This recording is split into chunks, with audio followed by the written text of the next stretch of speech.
Ciao friends and welcome to Simple Italian Cooking. My name is Liz. Today we are going to be talking about a traditional Roman pasta sauce. It's called Arrabbiata.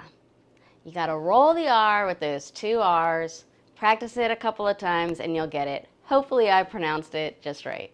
But today I'm going to be telling you a few things. Now, the word is a little intimidating, but that doesn't mean that the recipe is. In fact, when I was doing my research, I couldn't even find two recipes that were exactly the same. This recipe is done a zillion different ways, and which is awesome because it makes it easy to make this recipe. So, arrabbiata, I hope I'm pronouncing it right, is a word that means angry, and that comes from a red-faced, because when people eat the sauce, it's hot and spicy, and so their face gets really red and they look angry. So let's go ahead and let's get started. For starters, for ingredients, this is all you need. You need some whole peeled tomatoes. You can use canned. Garlic, salt, some parsley. I'm using black olives. You know I love black olives, any type of olive. Crushed red pepper, of course. And we have our extra virgin olive oil and Romano cheese. And I do go over some variations that you can do and flexibility if you don't have everything. So to start off, I just go ahead and add in, I don't know, about 2 tablespoons or so of the olive oil in a pan. I'm really just making enough for myself today, maybe for 2 people, but I'll have some leftovers. Add in about 3 or 4 cloves of garlic. I just chopped them, but feel free to use, like a garlic press if that's easier for you. We want to cook that for about 2 minutes until it gets fragrant. At this point, I probably should have put in the chili peppers, but I added it later, which was totally fine. But you can do that. It'll get all nice in the oil and get throughout the flavor, get throughout the oil. Probably give you a little bit more heat. Now here I am using my induction burner. You know I'm a huge fan of induction burners.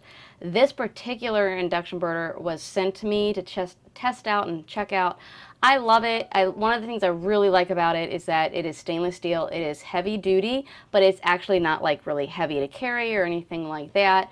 It is so durable that it can actually hold 100 pounds. It is shatterproof glass. It really kind of, I have to say so far, it's kind of put my other ones to shame. So I'm really happy with this. Very intuitive, easy to use, everything. Right now I just have it on a low simmer so I'm not burning that garlic. And so I'm just going to go ahead. We want to make sure that once the garlic is getting fragrant, we want to go ahead and add in the tomatoes. Now I'm just pouring them in whole. If you have fresh tomatoes, that is great. It'll actually take even quicker to make this dish because you don't really need to cook it down as much. But just using my spatula, I'm going to go ahead and try my best to just kind of chop these up. I could have just used my hands and squeezed them and broken them up, but I didn't. And you just want to go through and do as much as you can. Turn up the heat a little bit, because what we're going to do while your pasta is cooking is you're just going to cook these tomatoes down a little bit. So you really don't want that flavor of it being right out of the can. You want it to absorb the olive oils, absorb all the garlic and the chili peppers and the other flavors that we're putting in. So here I am just kind of squishing everything around as best I can. This is great to have your kids do it. It's just like, it's fun to do. Okay, so now we go ahead and add in the chili flakes, red pepper chili flakes. Now you can also, again, like I said, you can do it with the olive oil, or you can just add it in here and mix it up. It will absorb all that heat and flavor as it cooks down. I'm doing probably about 1/2 teaspoon here.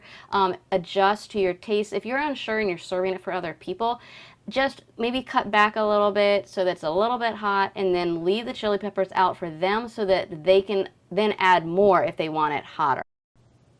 Okay, next we're going to go ahead and add in the black olives. You don't have to do black olives, but it is traditional. So I am an olive fan, so I'm going to be using about 1/3 cup of olives, and I just kind of cut them in half just to disperse that flavor a little bit more. You don't have to, you can just toss them in whole, totally up to you.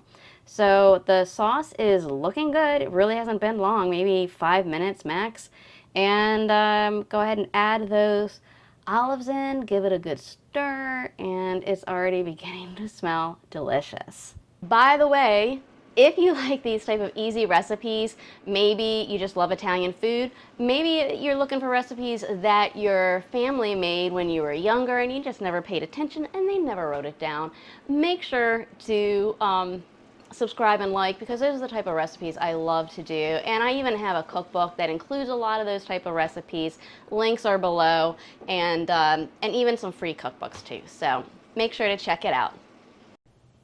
Okay, and here I'm just adding a small dash of salt just to enhance it. You don't have to do that. Next, we're going to go ahead and chop up the parsley. I'm just using, as you saw, just a small branch fresh. Fresh, I think, is best. I'm using Italian parsley.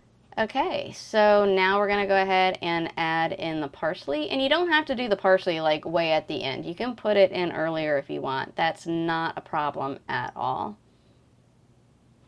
And then just give everything a really good stir. And you can really see it's cooking down. So there's a few things about this dish that I absolutely love.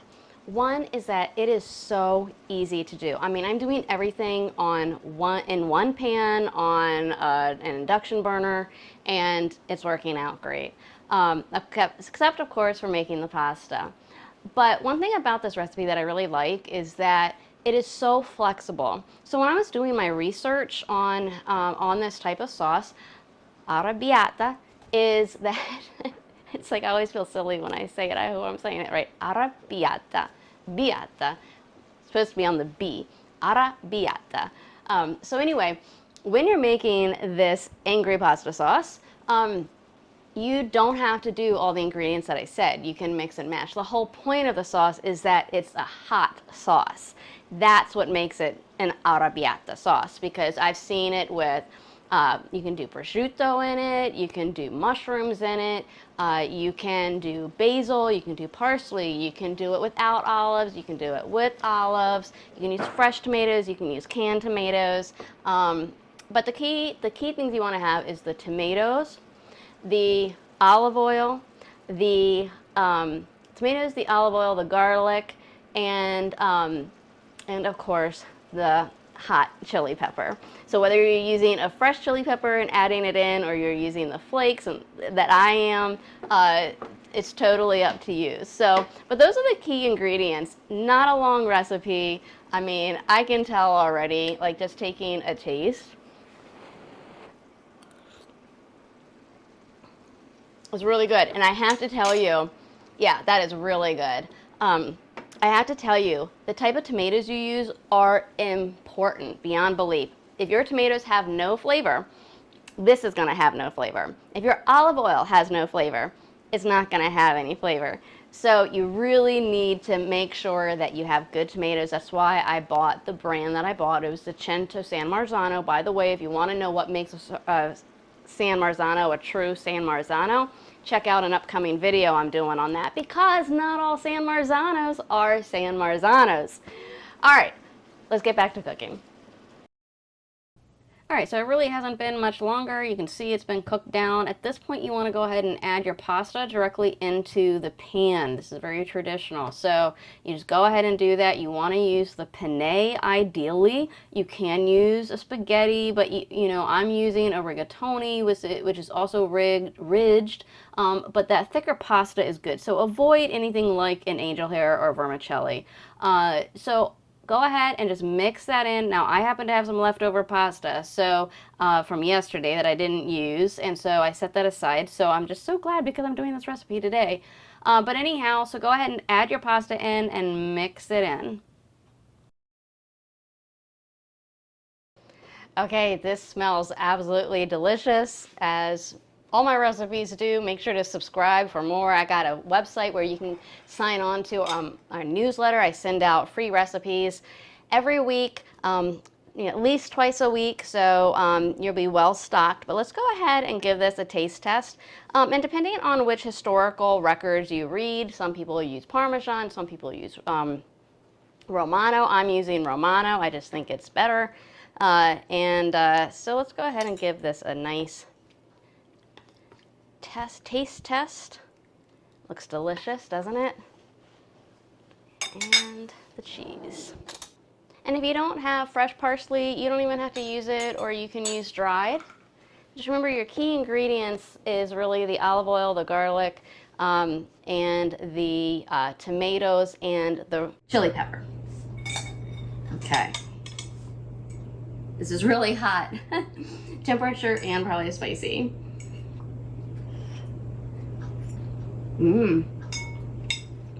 Definitely hits me in the back of the throat. If you want the exact measurements in a printable version, use the link below because that's spicy. I have it all on my website. This is very, very good. I hope you try it. Make sure to hit the like and subscribe, follow us, join our newsletter so you get more information as we release more recipes and just really cool information about Italian food. Well, thank you so much for watching. I hope you enjoy the recipe. Grazie e ciao.